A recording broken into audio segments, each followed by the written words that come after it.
మీ బంగారం తాకట్టులో ఉందా? విడిపించుకోలేక ఇబ్బందులు పడుతున్నారా? అయితే మీ బంగారాన్ని వెంటనే విడిపించి కొంటాం. గణేష్ గోల్డ్. మీరు సంప్రదించాల్సిన ఫోన్ నంబర్లు 9160-266-916, 8712619507. అమ్మాయిలు కనుక కోరికలు రాకపోతూ ఉంటే దానికి మల్టిపుల్ కారణాలు ఉండొచ్చు. వాళ్ళు చిన్నప్పటి నుంచి పెరిగిన వాతావరణంలో శృంగారం అనేది ఒక తప్పు, సిన్ఫుల్ యాక్ట్ అనే దాన్ని పెంచి ఉంటే రాకపోవచ్చు. ఆల్మోస్ట్ అన్ని రిలీజియన్స్లో శృంగారాన్ని సిన్ఫుల్గానే డిస్క్రైబ్ చేస్తారు. బట్ ప్రతి వాళ్ళు దీంట్లో ఇన్వాల్వ్ అవుతారు, ప్రతి వాళ్ళు దీంట్లో చేస్తూనే ఉంటారు. సో ఎవరైతే ప్రీచ్ చేస్తారో రిలీజన్లో, అది పూజారే కావచ్చు, లేదా పాస్టరే కావచ్చు, లేదా ముల్లాలే కావచ్చు, వీళ్ళందరూ మళ్ళీ శృంగారం చేస్తూనే ఉంటారు. కానీ దీన్ని సిన్ఫుల్ యాక్ట్గా ముందు మనకు చిన్నపిల్లలకు చెప్తుంటారు. అలా వాళ్ళ మనసులో కనుక అది సిన్ఫుల్ అనే విషయం మనసులో ఉండిపోతే అది అలాగే ఉండిపోతుంది. రెండో విషయం, వాళ్ళు చిన్నప్పుడు ఏదైనా ట్రామాటిక్ ఎక్స్పీరియన్సెస్ ఉంటే వాళ్ళు కూడా శృంగారంలో ఇష్టాన్ని చూపెట్టకపోవచ్చు. ముఖ్యంగా కొంత వయసు వచ్చిన తర్వాత మంత్లీ సైకిల్స్ ఆగిపోయిన తర్వాత కొంతమందికి కోరికలు ఉండవు, లేదా కోరికలు ఎక్కువైపోతాయి. రెండు కండిషన్స్ కూడా నేను చూశాను పోస్ట్ మెనోపాసల్ కండిషన్స్లో. సో ఎస్ట్రోజన్ అనే హార్మోన్ తగ్గిపోయినప్పుడు కోరికలు ఉండవు. యూజువల్గా మంత్లీ సైకిల్ అయిపోయిన తర్వాత 4-5 డేస్ తర్వాత వాళ్ళకు కోరికలు పెరుగుతుంటాయి. ఈ కోరికలు పీక్ అరౌండ్ సెకండ్ వీక్ దాకా, అంటే 7వ రోజు నుంచి 14-15వ రోజు వరకు వాళ్ళకు కోరికలు చాలా ఎక్కువ ఉంటాయి. 15వ రోజు నుంచి మళ్ళీ 28వ రోజు వరకు తగ్గుతూ ఉండొచ్చు. సో ఇవన్నీ ప్రొజెస్టరాన్ అనే హార్మోన్ కానీ, ప్రోలాక్టిన్ అనే హార్మోన్ కానీ ఎక్కువ ఉన్నప్పుడు కోరికలు ఉండవు. ఎస్ట్రోజన్ అనే హార్మోన్ ఎక్కువ ఉన్నప్పుడు కోరికలు వస్తుంటాయి. ఈ కొద్దిమందికి పోస్ట్ మెనోపాస్ అటైన్ అయిన తర్వాత కూడా కోరికలు కొంచెం పెరుగుతాయి. ఎందుకు అంటే వాటి బ్యాలెన్స్ డిస్టర్బ్ అవుతుంది. ఎస్ట్రోజన్కు టెస్టోస్టెరోన్కు ఉన్న బ్యాలెన్స్ డిస్టర్బ్ అయిపోయి ఎస్ట్రోజన్ తగ్గిపోయినప్పుడు కొంచెం టెస్టోస్టెరోన్ కోరికలు పెంచే హార్మోన్ అది పెరగడం వల్ల కూడా కోరికలు పెరగచ్చు. సో కోరికలు పెరగాలంటే ఫస్ట్ వాళ్ళకు ఉన్నటువంటి భయాల్ని, వాళ్ళకు ఉన్నటువంటి అపోహల్ని తొలగించాలి. వాళ్ళకు నేర్పించాల్సింది ఏమిటంటే బాడీలో ఇది ఒక భాగము. ఇప్పుడు ఆకలైనప్పుడు కడుపులో మంట వస్తుంది.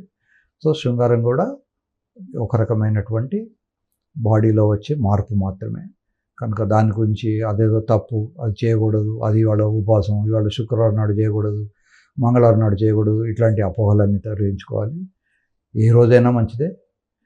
తర్వాత చేయడం వల్ల శరీరము ఆరోగ్యముగా ఉంటుంది, మనస్సు ఆహ్లాదంగా ఉంటుంది.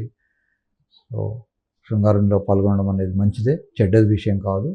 అట్లని చెప్పి అన్యాచురల్గా చేయడము, తర్వాత సొసైటీకి భిన్నంగా చేయడము, సొసైటీలో ఒక వ్యక్తికి ఇంకో వ్యక్తికి మధ్య మాత్రమే సొసైటీలో అలౌడ్, అలా దాన్ని బ్రేక్ చేసుకొని వాళ్ళకి ఇష్టం వచ్చినటువంటి రిలేషన్స్లో చేయడము, లేదా ఏనల్ సెక్స్ చేయడము, ఓరల్ సెక్స్ చేయడము, ఇవన్నీ కూడా తప్పు. కానీ లేదా మగవాళ్ళకి ఈ మధ్య ఒక కొత్త ట్రెండ్ మొదలైంది, మగవాళ్ళు చేసుకోవడం. ఈ మగవాళ్ళు చేసుకుంటే పిల్లలు ఎక్కడి నుంచి పుడతారు? ఎందుకు చేయాలి శృంగారం? శృంగారం అనేది బేసిక్గా పిల్లలు పుట్టించేందుకోసం. ఫార్చునేట్లీ మనుషులకి ఏమిటంటే 365 డేస్ కూడా కోరికలు ఉంటాయి. అదే కుక్కలకు వగేరా ఉంటే చిత్తకార్తె అని ఒక పర్టికులర్ సీజన్ ఉంటుంది, ఆ సీజన్లో మాత్రమే అవి శృంగారం చేస్తాయి. మిగతా త్రోడ్ ది ఇయర్ అవి చేయవు. తర్వాత యానిమల్ని క్రాస్ చేసే వాళ్ళకు బాగా ఐడియా ఉంటుంది, ఏ యానిమల్ ఎదలో ఉంది, ఏ యానిమల్కి ఎప్పుడు క్రాస్ చేయించాలి, ఇట్లాంటివన్నీ ఐడియాస్ ఉంటాయి. సో ఇవన్నీ కూడా న్యాచురల్గా భగవంతుడు పెట్టినవే. కనుక న్యాచురల్గా ఉండే విషయాల్ని ఆలోచించండి. తర్వాత నా దగ్గరికి అప్పుడప్పుడు మగపిల్లల్ని తీసుకొస్తాడు, తండ్రి తీసుకొస్తాడు, సార్ నా కొడుకు బాగానే ఉన్నాడు కానీ వీడికి మాత్రం మగపిల్ల వాళ్ళ మీద ఉంది, పెళ్లి చేద్దాం అనుకుంటున్నాను, చేయాలా? చేయకండి. అందరికీ పెళ్లి చేసుకునే అర్హత ఉండదు. సో కొద్దిమంది మాత్రమే సొసైటీలో పెళ్లి చేసుకోవాలి. ఎవరికైతే మెంటల్ మెచ్యూరిటీ ఉంటుందో, ఎవరికైతే స్టెబిలిటీ ఉంటుందో, ఎవరికైతే ఫైనాన్షియల్ స్టెబిలిటీ ఉంటుందో వాళ్ళు మాత్రమే చేసుకోవాలి. ఎవడు పడితే వాడు, ప్రతి ఒక్కడు వయసు వచ్చింది కదా అని పెళ్లి చేసుకుని అమ్మాయిల జీవితాలను నాశనం చేయకండి. అలా పర్వర్షన్ ఉన్నప్పుడు వాడు పెళ్లి చేసుకోకపోతే ఏముండదు. పెద్ద ఆయన నాతో అడిగాడు, అయ్యో మరి నా కొడుకు పెళ్లి చేసుకోకపోతే వాడు మగపిల్లలతో పోతే పిల్లలు పుట్టరు కదా, మా వంశం ఇక్కడితోటి ఆగిపోతుంది. ఏం పర్వాలేదు, మన వంశాలు ఏమి గొప్ప వంశాలు ఏం కాదు, మన వంశం ఏమి సూర్యవంశం కాదు, చంద్రవంశం కాదు, మన వంశంలో ఏదో రాముడో కృష్ణుడో పుట్టిన వంశాలు ఏం కావు, అవి కూడా లేకుండా పోయినాయి. కనుక మన వంశంలో మన జీన్స్ లేకపోతే ఎలా అని అంత టెన్షన్ పడకండి. మనం కాకపోతే ఇంకోళ్ళు ఉంటారు. కనుక పెళ్ళికి యోగ్యత ఉందా లేదా అనేది పెళ్ళికి ముందే ఆలోచించుకోండి. అలా చేయండి. అమ్మాయిలకు శృంగారంలో పాల్గొనాలంటే ముందు వాళ్ళ హార్మోనల్ స్టేటస్, వాళ్ళకి ఏమైనా వ్యాధులు ఉన్నాయో చూడండి. ఆల్రెడీ వాళ్ళకు డెలివరీస్ అప్పుడు కొన్ని ఆపరేషన్స్ అయినప్పుడు కింద కూడా కట్ చేస్తారు.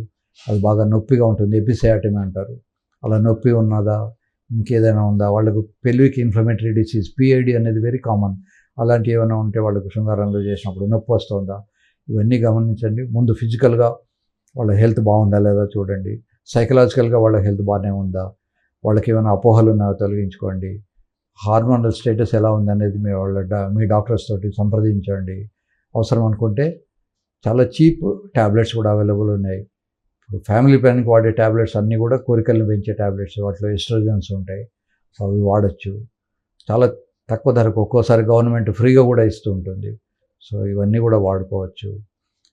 సో తర్వాత శృంగారం అనేది ఒక హింసలాగా వాళ్ళకు కాకుండా వాళ్ళని జాగ్రత్తగా డెలికేట్గా దాంట్లోకి దించుకోండి. ముందు టచ్ చేయండి, టచ్ని ఎంజాయ్ చేయడం నేర్చుకోండి. తర్వాత బట్టలు ఉండగా టచ్ చేయండి, తర్వాత బట్టలు లేకుండా టచ్ చేయండి. సో కొంతమందికి ఇంత చేసినా కూడా పెనట్రేషన్ అనేది అమ్మాయిలకి ఇష్టం ఉండకపోవచ్చు. వాళ్ళకున్న అపోహలు తొలగించండి. పెనట్రేషన్ దగ్గర తడి లేకుంటే తడి క్రియేట్ చేయండి. కొబ్బరి నూనె రాయండి, ఇంట్లో వాడుకునే వంట నూనె వాడుకోండి, నీళ్లు వాడుకోండి.